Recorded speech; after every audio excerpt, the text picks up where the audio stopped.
देख भाई, खून अपना गरम है क्योंकि इस्लाम अपना धर्म है। सीधे हैं सीधे ही रहने दो, वरना दादागिरी पे आ गए ना तो फिर वही पुराना अंदाज होगा। सर पे ताज होगा और अपना ही राज होगा।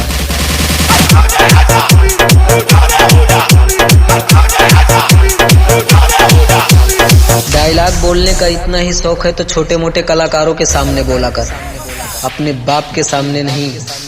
बाप का नाम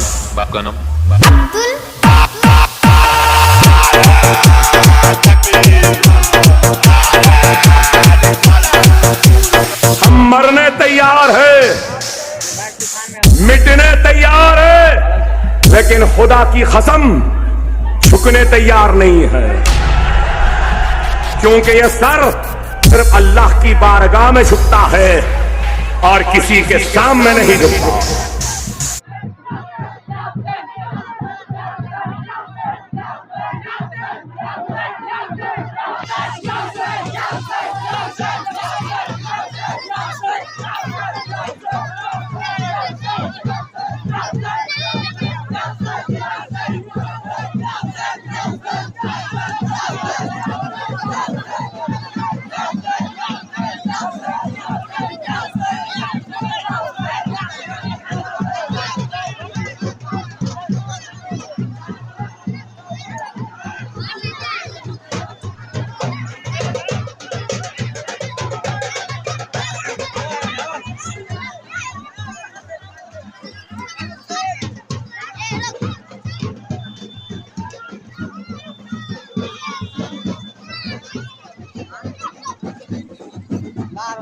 Wow.